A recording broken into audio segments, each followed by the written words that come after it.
I am Dr. Diane Langberg.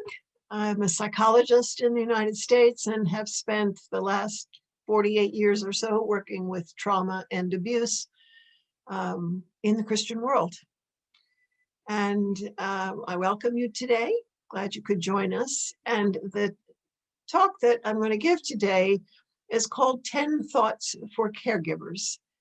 And it comes from the work that I've done and just some thoughts about how we need to think about what is going on with us and with others when we are serving them or caring for them in any capacity, certainly not just as a psychologist, whether it's a pastor or a teacher, whether it's a parent,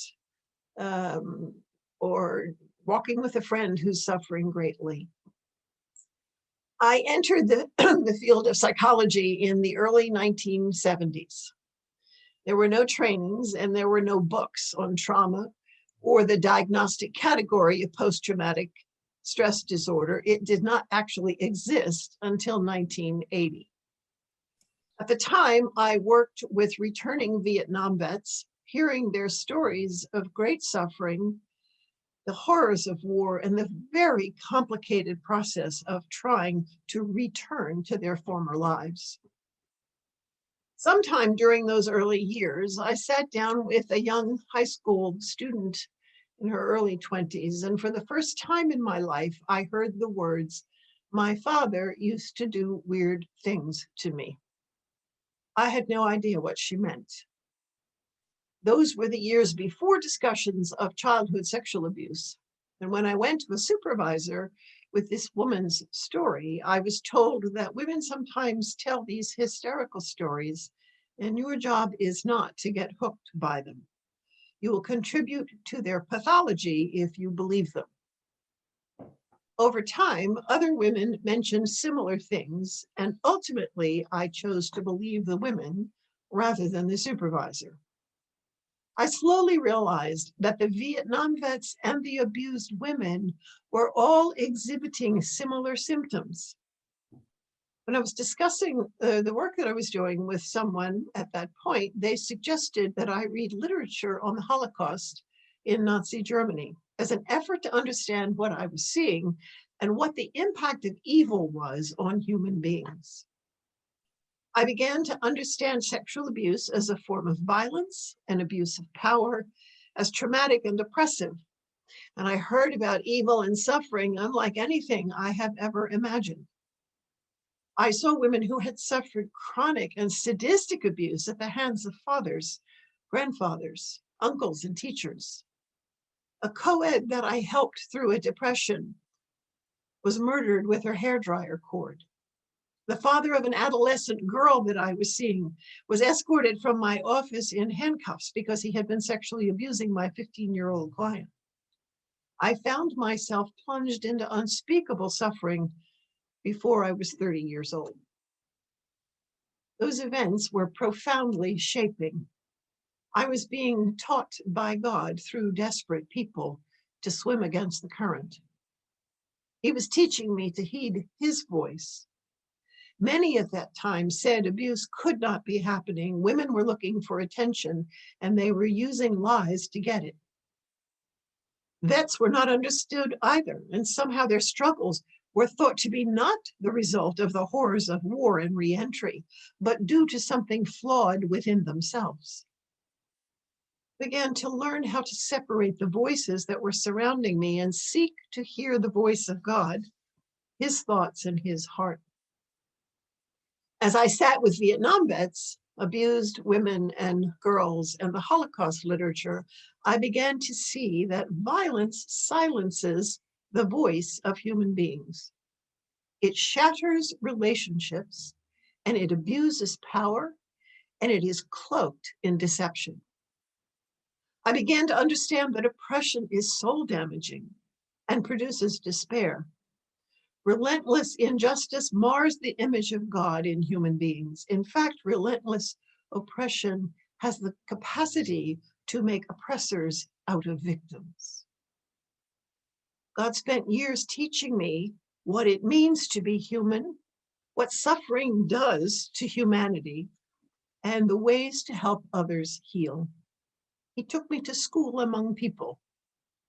It was as if he had said to me, "Come, child, and let me teach you about suffering humanity." Those lessons continue today, and I still have much to learn. People are suffering, many in unspeakable ways. They are being violated, trampled, abused, oppressed, trafficked, and silenced.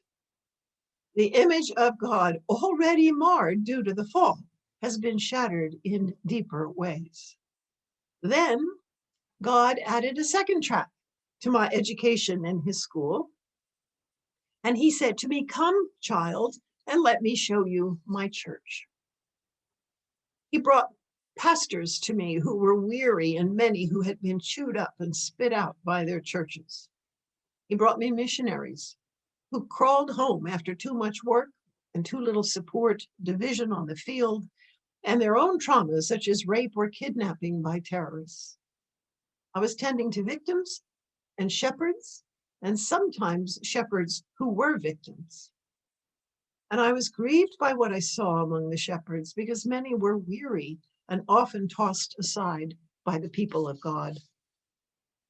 And then one day, God allowed the worlds to collide, and I entered the murky waters of shepherds who made victims out of sheep, missionaries who raped the nationals they had gone to serve, pastors who abused their power to feed off the people in their pews. I encountered churches that closed ranks to protect the abuser rather than the victim. And I saw evil hidden and ignored rather than exposed to the light of our God. Shepherds and churches became the predators. Institutions and organizations were protected rather than the sheep. I learned about systemic abuse when a system protects itself rather than the lambs. I sat with a Christian leader who beat his wife black and blue, repeatedly twisted the truth, and told me I was young and I did not yet understand that a little force was necessary in order to accomplish God's will in the home. I made a phone call to a pastor about a woman in his church whose life was literally in danger. He sent her home because that is, after all, where women belong. I met with a young girl who was sexually abused by her youth pastor. The church leadership helped him move on so he could continue his so-called dynamic ministry elsewhere, saying to me, "We wouldn't want a little mistake to destroy such a gifted man, would we?" I worked with pastors and missionaries addicted to pornography, who had sex with the women they were called to shepherd, who solicited prostitutes, and those who preferred little boys. And I struggled. I struggled with disbelief, anger, cynicism, and judgment.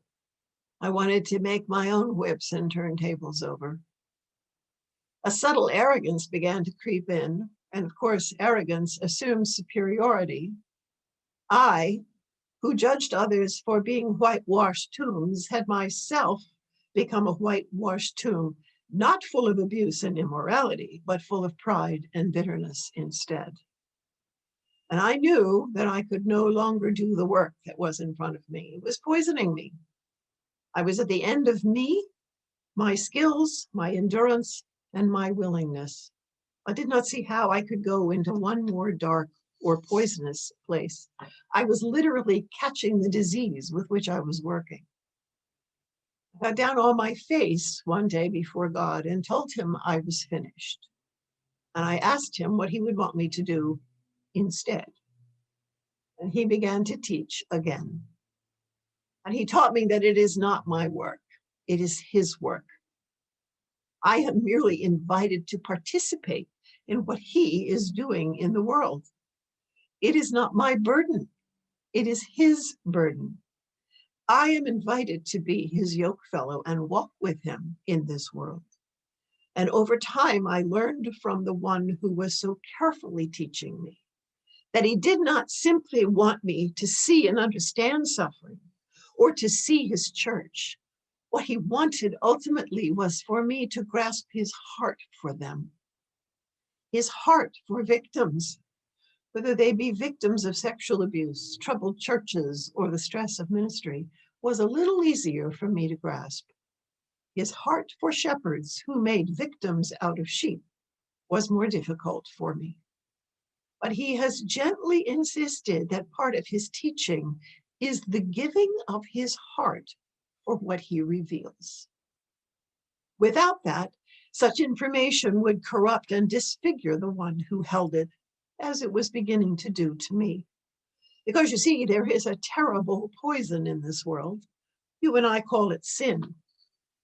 You cannot work closely with that poison in your own life or in the lives of others without being contaminated and marred, unless you are saturated with the thoughts and heart of our God. Now, he has given me his heart for suffering people and for his church, she who is clearly still blemished and spotted, she whom he died to redeem and purify. He has said that loving him means loving his body. One cannot love the head and despise the body, for they are one. And he has said that if I love him, then I will love his people. Failure to love people, even predatory people, is a failure in my love for him. He has taught me also that loving as he does is always a call to truth and light. To ignore, excuse, or hide sin in the body of Christ is to work against him, for he came to bring about the death of sin. Any pretense that sin is somehow tolerable or excusable is a choice to infect and poison the body of my Lord. It means we are covering up cancer in his body. We are contributing to the damage of those created in his image when we excuse or hide or justify what God calls evil. You see, his invitations, come, child, let me show you suffering humanity, and then come, child, and let me show you my church, were really invitations for me into the heart of the great world lover. I did not initially realize them as such, but I do now. Today, I want to give you some of the lessons I have learned throughout this process of decades, and I hope they will encourage you as caregivers of many kinds in a warped and twisted world.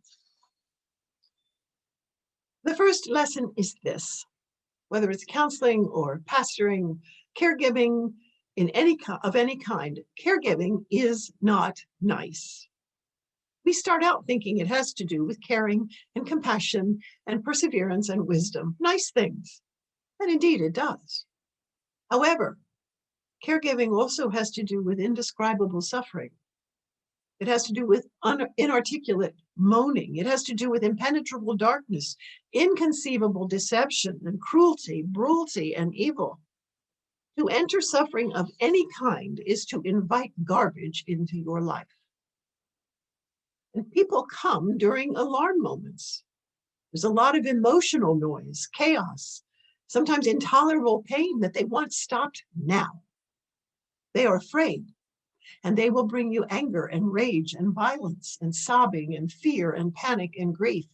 And you will face indescribable suffering and deep habituated sin. You will sit with those who have been raped or who have been battered or who are grieving. You will sit with addicted lives and some cruel ones. You will hear about things done to humans that you cannot comprehend and don't want to know.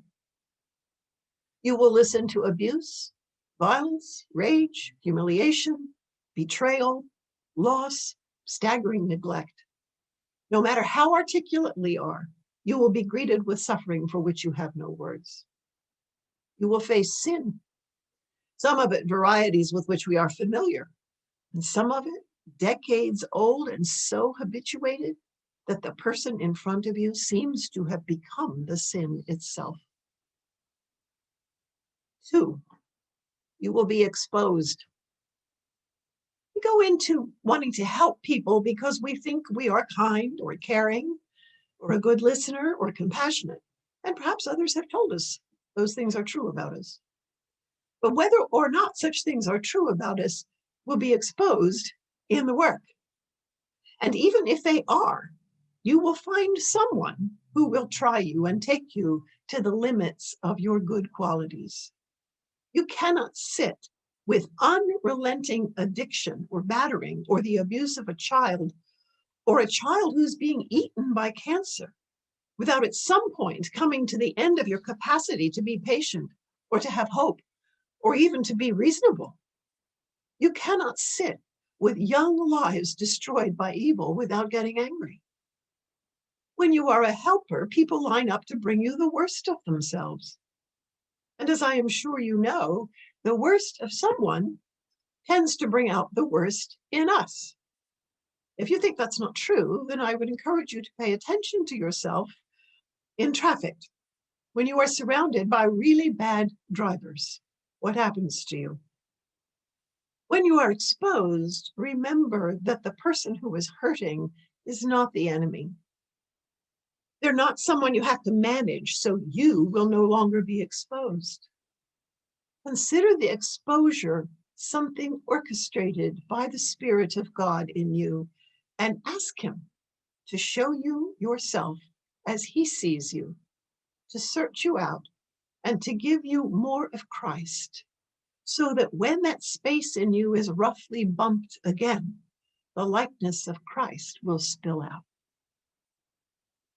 3, learn to sit with pain without immediately injecting a narcotic, either into the person who needs help or into yourself. Do not fear pain. You will sit with overwhelming pain. It will frighten you and you will want to alleviate it quickly so both people in the room can feel better now. Be careful. Pain is the only protest in the human constitution that something is wrong. It is the only thing that raises its voice against existing abuses. If you jump to silence pain, you will fail to find the wound. Pain is a signal. It indicates danger. Pain is essentially the Martin Luther of the human framework. It plasters itself all over the wall of the city with the announcement that something is wrong. When pain exists physically, we call it disease. The absence of pain, such as in leprosy, will actually lead to the destruction of the person who has the disease. When pain exists emotionally, we call it suffering. The absence of emotional suffering is numbness, deadness. It is also the incapacity to feel joy. You cannot do away with one side of the emotional continuum without eliminating the other. When pain exists in the moral realm, we call it conscience. The absence of moral pain is sociopathy or hardness. The absence of pain when disease is present creates a silent killer in a human being. So yes, work to alleviate suffering, but do so carefully. Listen to the pain, study it, and hear its story. It is one of the ways that you will learn what is wrong or diseased in the person with whom you sit. 4, you will be doing God's work with Him. Caring for broken people is not our work. It is a piece of the work of God Himself in this world, and He has called us to share in His work. If you are gifted to bear the burdens of others, then it is His work you have been gifted to do. We think it's our work, and then we ask God to help us do our work. That is backwards. It is His work. The people are His people, and you are not your own. There is one Redeemer, and I am not He. I am His servant. And He said, my food is to be obedient to Him who sent me to accomplish His work. Do we really entertain the thought that we can do God's work in this world without utter dependence on His Spirit and without obedience to His word in our personal lives? Number 5, you will be doing God's work for Him. It's easy to think it's for the sufferers, for their burdens and their suffering, but of course it is. But if it is done for them, then we will be governed by them. We will be governed by whether they are pleased or less afraid or happy or whatever. Those things determine our success. But some pain in this world cannot be gotten rid of. Some people have wrong goals, and some are never pleased no matter what you do. If you work with them, you will be in bondage to their whims. It is easy to work for the self or the people in front of us. Caregiving leads us often to feeling important or wise or needed, and we run into the pain of others sometimes to avoid our own.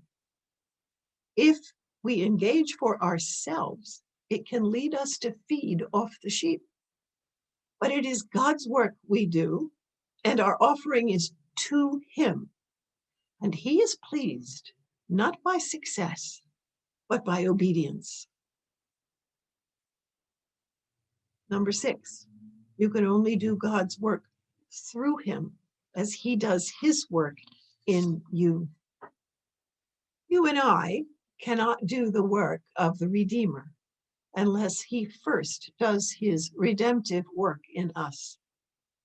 So let the work expose you to yourself and allow that exposure to take you to the cross of Jesus Christ with a heart that pleads for God's redemptive work in you. Caregiving humans is a difficult task. The work of God moves into the lives of the diseased and the dying, the lives of the afflicted and brokenhearted and mourning, the lives of those who are captive. We prefer moving into health, wholeness, joy, and freedom. We must bow to the work of redemption in us, for it is only as He makes us like His Son that we will be willing and fit to move into those places you and I most want to avoid. I have had to learn to bow down and seek Him to do His work in me so that His work through me might be accomplished. How else will we be able to speak the truth of God or bring the love of God to bear unless we have faced that truth and known that love in our own lives? Number 7, the stuff of caregiving is contagious. You and I are image bearers, which simply means, in one way, that we are capable of bearing an image. No matter how many academic degrees we have, we are still dumb sheep. And when we sit with something long enough, we bear its image in our person. We alter each other, you and I. We will catch the soul diseases of those with whom we work. We read in the literature, the psychology literature, about secondary traumatic stress disorder. It is our nature to be impacted by what we sit with. So if I habitually sit with trauma and abuse, I will bear the image of trauma in my person. We see this even in the person of Jesus. Though He was perfect, He bears in His person the image, the marks of our sin and suffering. Number 8, it is a call to be a perennial student of people and of God. Relentlessly seek the mind and heart of our God. Learn about people. Learn about suffering. Understand truly what suffering does to human beings. And in knowing those things, never assume you know. Listening is key to walking with suffering humans. No matter how many people you see, each one is unique. If we do not understand these things, we will make wrong judgments. We will prematurely expect change. We will give wrong answers. We will fail to hear because we think we know. Listen acutely. Study avidly. Know God. Know His word. Be an avid student of that word. If we are to serve him as his representative to others, we need to know him well. I'm afraid you and I, as humans, often speak for him where we do not really know him. We need to be so permeated by his word, written and made flesh, that we learn to think his thoughts. And may we never forget that to know his word, according to him, is to bear his image in our flesh, is to be Christ-like. Number 9, the gift of the work is the cross. Isaiah 45, 2 and 3. Thus says the Lord, I will go before you and make the rough places smooth. I will shatter the doors of bronze and cut through their iron bars. I will give you the treasures of darkness and hidden wealth in secret places, so that you may know that it is I, the Lord your God, who calls you by your name. As you walk with people in rough places, and as you bang up against the doors of bronze in human hearts and the iron bars in the lives of people, know this: it will stamp out any idealism you have regarding human nature. It will bring you to the end of yourself eventually, and you will want to give up or lose yourself in despair or cynicism. And then, if you look, you will see the cross, high and lifted up, and you will see that your Lord was there, bearing everything you encounter in this fallen world: the abuse, the rage, the addictions, the diseases, the battering, the trafficking, the racism, the suicides. All those things that make you want to run will lead you to him crucified. He is also there bearing everything you are: your anger, your fears, your impatience, your weakness, your arrogance, your stupidity, your own sinful struggles and inadequacies. These will also lead you to him crucified. You see, caregiving hurting human beings is not a nice place. It is a place of darkness. But he, as Isaiah has said, is the treasure in the darkness. And finding him there crucified, you will find hope in the despair, light in the darkness, joy in the suffering, and resurrection in the death. Finding him crucified means you and many others will be transformed, and you will endure until you see him face to face and hear his blessed, well done. Lastly, number 10. We must ever and always do this work with humility. We really think that we have what it takes to truly understand the complex, deceptive humans that sit across from us. We rarely understand ourselves. Where else will we find wisdom? How will you and I know when to speak or when to be silent? How else will we love when we are tired or be patient when we are weary? And how will we know the mind of God apart from the Spirit of God? How can we walk the long road of healing and transformation in human lives apart from the work of the Spirit in our own lives? And how can we think that the life-giving power of Jesus Christ crucified will be released into other lives unless we have allowed that cross to do its work in us? To walk with suffering sinners is to confront lies, darkness, and evil. Sometimes the suffering is unspeakable and runs unbearably deep. Apart from the work and word of our God in my life, what do I have to offer such sufferers? We cannot fight the litter of hell in a life unless we rely on the Spirit of our God. The suffering is overwhelming enough, but there are also layers of deception and lies in the lives of hardened souls that we meet.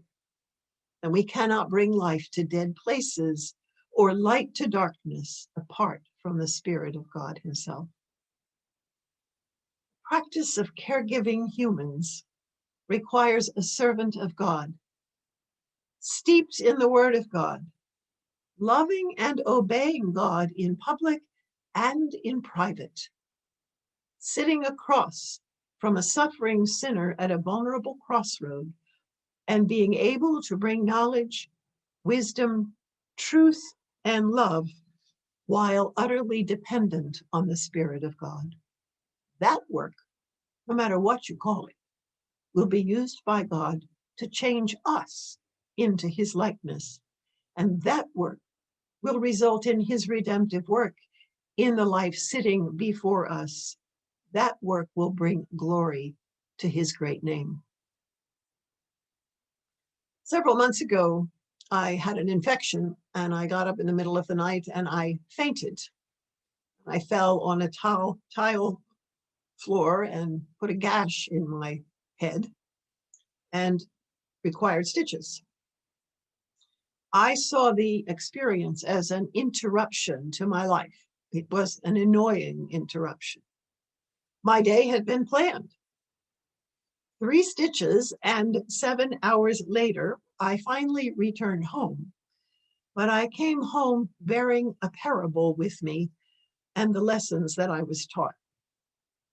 It was a parable about the God of all power caring for the weak and the vulnerable. And now I am grateful for that annoying interruption.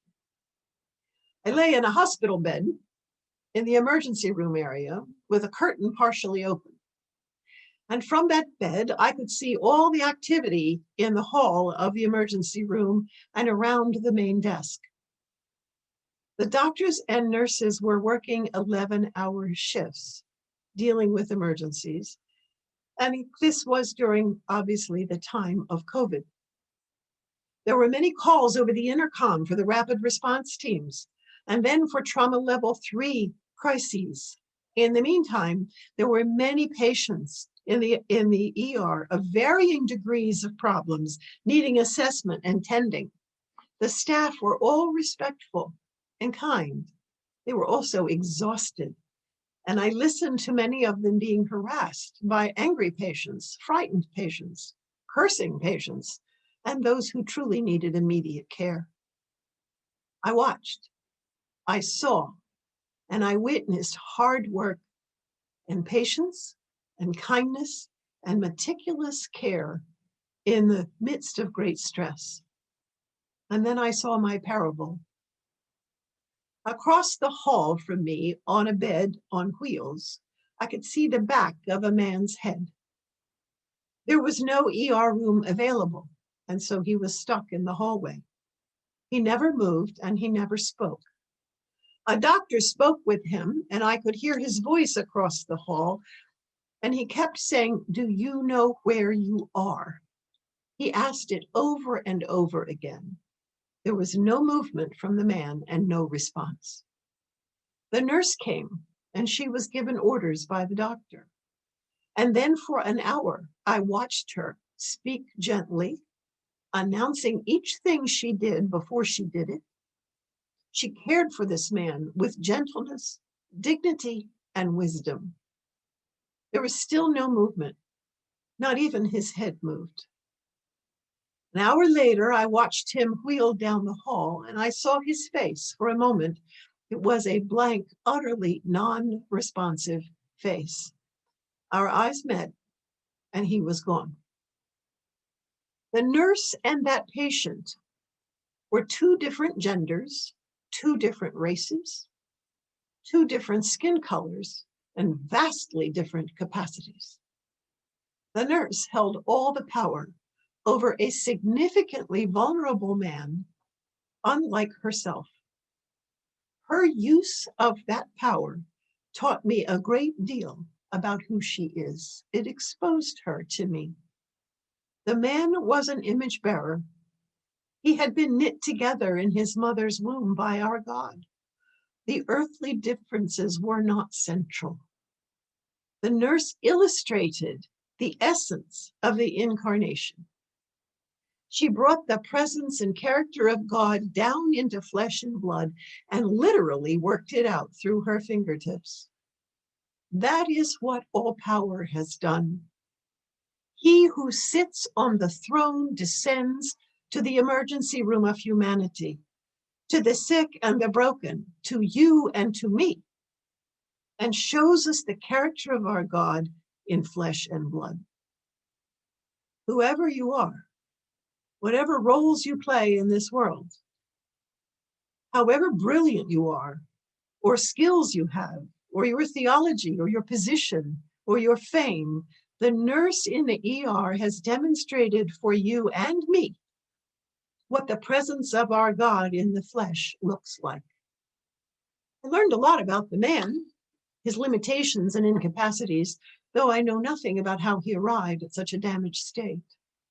But I also witnessed the power of humility, of kindness and gentleness, of regarding another as important and needing them to be seen and honored, of value beyond that of a system or organization.